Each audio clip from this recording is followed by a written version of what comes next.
Morning विद्यार्थी मित्रांनो, नमस्कार. माझं संपूर्ण नाव विघ्नहर रावसाहेब साबळे. आज मी तुम्हाला इतिहास हा विषय शिकवणार आहे, तर तुम्ही तो बारकाईने ऐकाल अशी अपेक्षा व्यक्त करतो. मित्रांनो आणि मैत्रिणींनो, आपण पाहतोय की स्वातंत्र्यपूर्व आणि स्वातंत्र्यानंतर महिलांनी या सहभाग हिरिरीने घेतलेला आहे. स्वातंत्र्याच्या समरामध्ये महिलांनी देखील जास्त प्रमाणात सहभाग घेतलेला आहे. पण स्वातंत्र्याच्या पूर्वी ही महिलांवर खूप अन्याय अत्याचार झालेले आपण पाहतो, अभ्यासतो. तर त्या दृष्टीने काही समाज सुधारकांनी त्यांच्यात बदल घडवून आणण्याचा प्रयत्न केलेला दिसतो. मग त्याप्रमाणे असतील महात्मा गांधी असतील, ज्योतिबा फुले असतील, डॉक्टर बाबासाहेब आंबेडकर असतील, लोकमान्य टिळक असतील, यांनी या थोर समाज सुधारकांनी एक न्याय देण्याचं काम या महिलांसाठी केलेलं आहे. त्याविषयी आपल्या संविधानात, घटनेत वेगवेगळ्या तरतुदी आहेत. त्या तरतुदी कोणकोणत्या, किंवा मग महिलांना समाजात वाव मिळवण्यासाठी केलेलं कार्य कोणतं आणि महिला कशा हिरिरीनं पुढे आल्या ते आपण या घटकात पाहणार आहोत. तर आज जो घटक शिकायचा आहे त्या घटकाचं नाव आहे महिला व अन्य दुर्बल घटकांचे सक्षमीकरण. महिला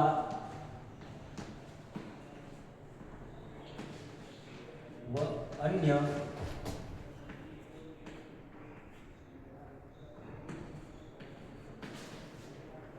दुर्बल घटक चे सक्षमीकरण.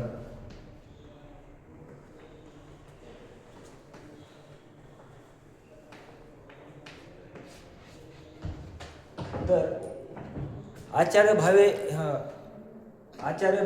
विनोबा आचार्य भावे हे नाव आपण ऐकलेलंच असेल. त्यांनी एक भूदान चळवळ चालू केलेली आपण पाहिलीच आहे. त्यांनी काय झालं की ज्या शेतकऱ्यांकडे मोठ्या प्रमाणात शेती आहे त्यांच्याकडून ती दान या प्रमाणात घेतली आणि ती दान झालेली जमीन अशी एकूण मिळून 44,000 हेक्टर जमीन त्यांना दान म्हणून मिळाली आणि त्याचा उपयोग त्यांनी स्वतःसाठी न करता समाजासाठी केला. म्हणजे काय केलं त्यांनी, जे भूमिहीन होते म्हणजे ज्यांना जमिनी नव्हत्या त्या जमिनी त्यांना मोफत वाटप दिल्या.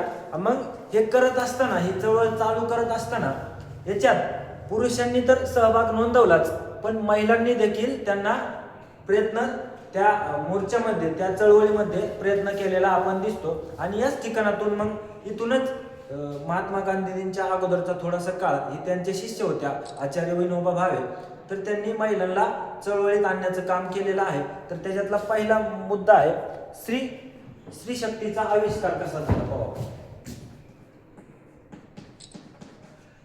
स्त्री शक्तीचा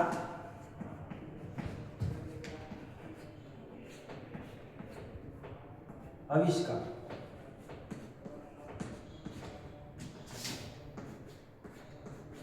तर आपण मी सांगितल्याप्रमाणे आता महिलांनी त्यांच्या कार्यात सहभाग नोंदवलाच आहे. पण काय झालं, स्त्री शक्तीचा आविष्कार कसा झाला त्याच्यानंतरच्या कालावधीत, स्वातंत्र्यानंतर, ज्यावेळेस आपण महिलांसाठी सर्वात महत्त्वाचा विषय म्हणजे त्यांचा संसार, संसारातील उपयोगात येणाऱ्या वस्तू असतील, जीवनावश्यक वस्तू असतील, किंवा त्यांचाही भागू लागली तर त्यांना असं वेगळं वाटतं. बारकाईनं लक्ष त्या संस्काराकडे देतात, आपल्या संसाराकडे देतात. पुरुष हा फक्त कमवता असतो. मग घरात तेल संपलं, तूप संपलं, साखर संपली, किंवा जीवनावश्यक वस्तू, याच्यावर बारकाईचं निरीक्षण कुणाचं, महिलेचं असतं. मग याच 1972 मध्ये असाच सरकारच्या चुकीच्या धोरणांमुळं आणि वेगवेगळे टॅक्स लावल्यामुळं महागाई वाढली आणि मग त्या ऐन दिवाळीच्या भरात महागाई वाढली. त्याच्यानंतर मग आपल्याला थोडासा पश्चाताप होतोच की महागाई वाढल्यानंतर आपण काटकसर करू लागतो वेगवेगळ्या गोष्टींची, किंवा पैशांची, किंवा वस्तू घेण्याची काटकसर करतो. त्याचा तुटवडा त्या महिलांना वाटू लागला. मग त्यांनी 1972 मध्ये एक मोर्चा काढला, त्याला लाटणे मोर्चा म्हणतात.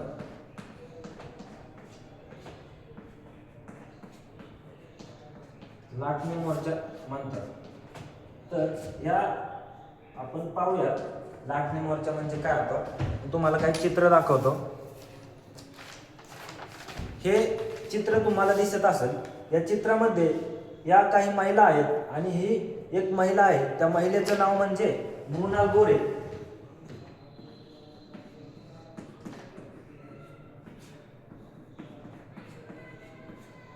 मृणाल गोरे यांनी या लाटणे मोर्चाचं नेतृत्व केलेलं आहे. यांनी तत्कालीन सरकारच्या विरोधात जाऊन हा मोर्चा काढला.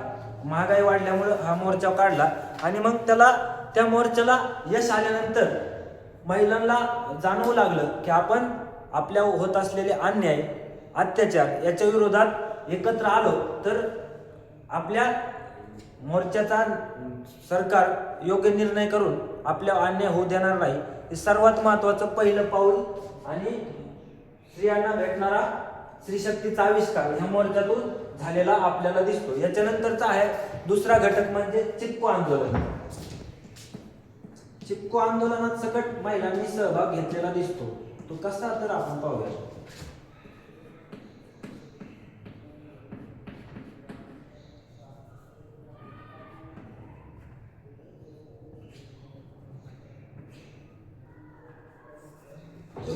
चिपको आंदोलन हे आपण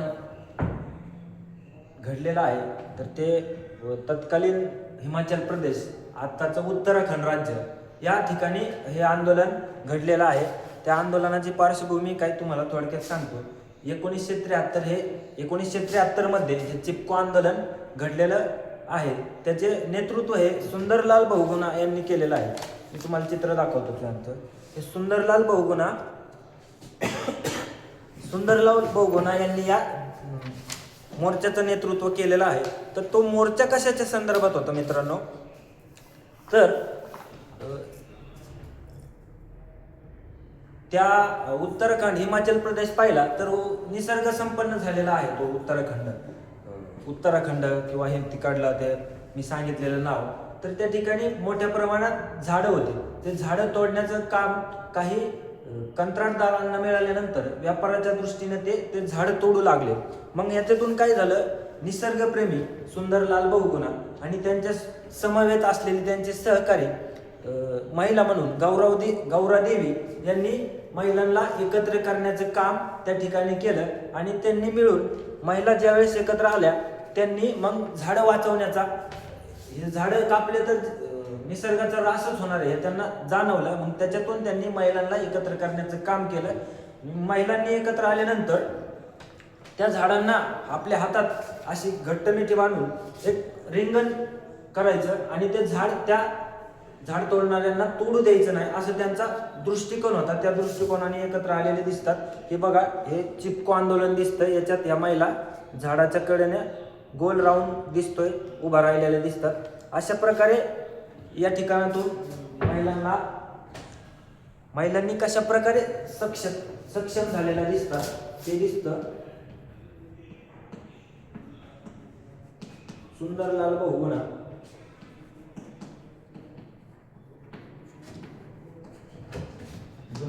नेतृत्व, गौरादेवी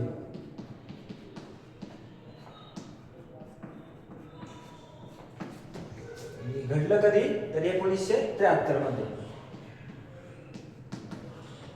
अशा प्रकारे तत्कालीन महिलांनी आणि त्यांना भेटणारा वाव आणि त्यांना स्वतःची जाणीव झाली की आपण सरकारच्या विरोधात गेलो किंवा तत्कालीन प्रशासन असेल त्यांच्या विरोधात गेलो तर आपल्याला नक्कीच वाव मिळेल. आपण एकत्र आलो तर आपल्या अन्याय होणार नाही हे त्यांना जाणवू लागलं.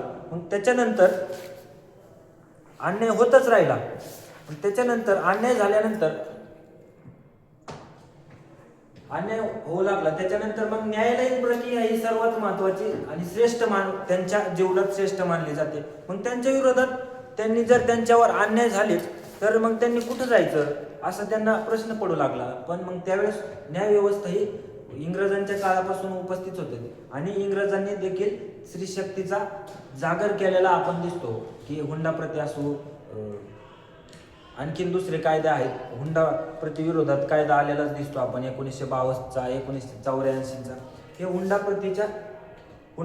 प्रथेच्या विरोधात झालेली जनजागृती आणि त्याच्यातून घडलेला हा प्रकार आहे. तर अशा प्रकारे आज आपण महिला व अन्य घटकांचे सक्षमीकरण हा घटक अभ्यासण्यात आहे.